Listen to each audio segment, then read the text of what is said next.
Hi, everybody. This is Debbie Happy Cohen here with Joy-Based Living. And we've been talking in the last few videos about listening to the still small voice and what that means and how important that is. In this video, I'd like to talk about a topic that can really distract us or help us be more focused on that still small voice. And that is the topic of emotion. And one of the things that I've created at Joy-Based Living is a little emotional chart that goes from, I don't know if you can see it, it's a little shiny there. It goes from feeling really, really low emotions like shame and powerlessness, up to like fear and anger, and then up into acceptance and courage, and then higher up into happiness, higher up into joy. I think I should do a video on what's the difference between happiness and joy. I'll do one another time, just talking out loud here. So one of the things that gets in the way of listening to the still small voice is when our emotions take over.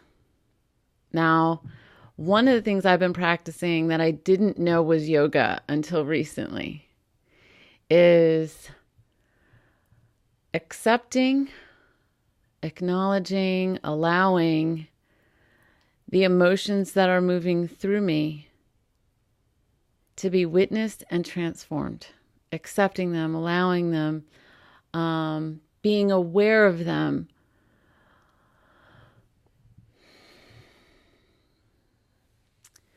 What I know is that when we suppress our emotions, we also suppress our brilliance. But does that mean our emotions need to just be all over the place all the time? Absolutely not. In fact, one of the blocks in the Joy-Based Living Building Block Village that is one of my favorites says, please take responsibility for the energy you bring into this space. This isn't my quote. I think the woman's name is Dr. Jill who said it. And then Oprah put it on her door. And to me, what that means is if you're feeling a bunch of things, that's fine. But take responsibility for what you're feeling. Because if you come into my space, I'm probably going to sense it from you. And if you don't take responsibility for it, we're not going to have the best conversation that we can have.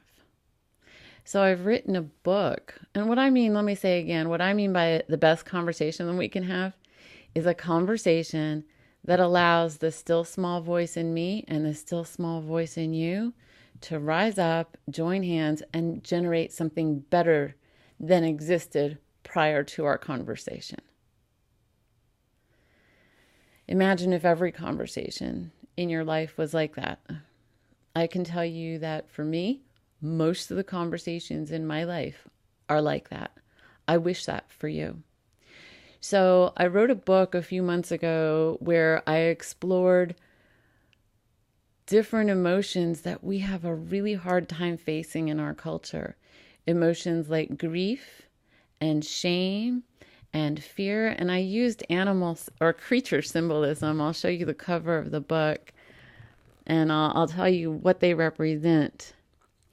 So the peacock symbolizes, and she's like by my hand over here. I don't know if you can see her very well. Oh, yeah, you can. There you go. The peacock symbolizes eating thorns of grief.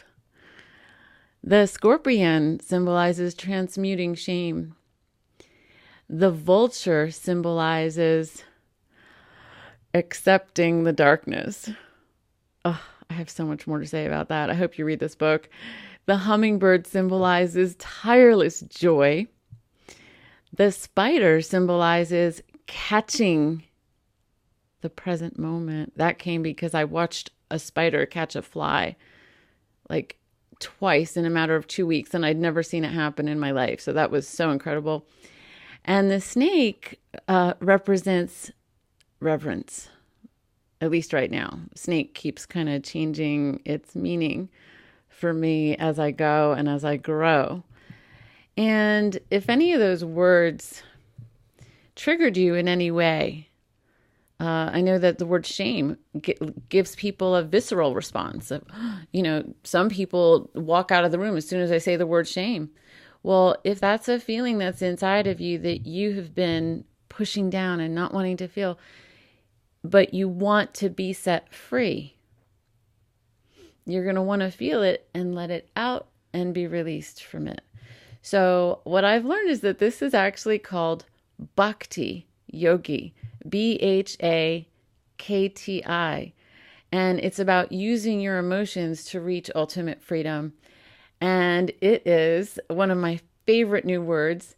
It is actually a path of devotion. Emotions are the juicy juice of life. If we didn't have emotions, we would just be little computers. And so how do we live with our emotions? How do we let our emotions serve us? Sometimes my emotions give me really good guidance about where to go or who to call or what to do or what not to do. And that it's almost like my intuition uses my emotions to help steer me. It's like a little steering committee or something. And I'm going to show you one more block from the Building Block Village here. And it says, be conscious, not compulsive. Be conscious, not compulsive. And the reason that fits in with this conversation so well, and it has so much meaning to me, is because most people, when it comes to their emotions, are more compulsive than they are conscious. So if somebody has shame and the shame is stuffed, they're going to act out on it compulsively because they're not conscious. And I believe that a lot of the violence in our world and a lot of the addictions in our world their emotions have the strength of nuclear power. Imagine somebody maybe that you've resented or hated or anything like that for a really long time, and you know the health effects of that. If you're listening to this, you probably understand the health effects of stuffed emotions, and it's negative. But it doesn't have to be if it's set free. And it reminds me of that Rumi poem, which I don't have handy right now, but you can look it up, about, welcoming the sadness, welcoming the fear, like you are the house that welcomes all of it. And when that became my devotion, I began to be set free, to listen to this still small voice inside of me over and over and over, because it's almost like taking a shower. I don't feel set free to wear a fresh new outfit if I haven't taken a shower. So if I just got this beautiful dress, I want to take a shower first. And the still small voice is full of new ideas and fresh ideas and coming into new territory in my life. And if I have a lot of stuffed emotions in me, it's not the right place to come from to wear that new outfit. So for me, being aware, being in acceptance, and articulating, here's what I'm feeling right now, is often enough to let it flow through. Now, at Joy-Based Living, we have a process that's called Wholehearted Mastermind. I'll talk about that more in another video. Wholehearted Mastermind is where we practice being with the resistance and being with the acceptance of every emotion regarding a particular experience or a particular desire. It's very freeing, and it tunes you into your intuition and to your strongest, most powerful next step or your next action. If you want more information on any of the stuff I've talked about here, please check out joybasedliving.com. And I always like to lift this up here. It's so cute. Oops. joybasedliving.com. That is the gateway to a community of people who are actually living these practices.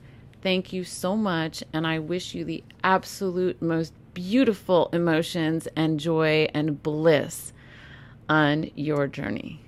Bye for now.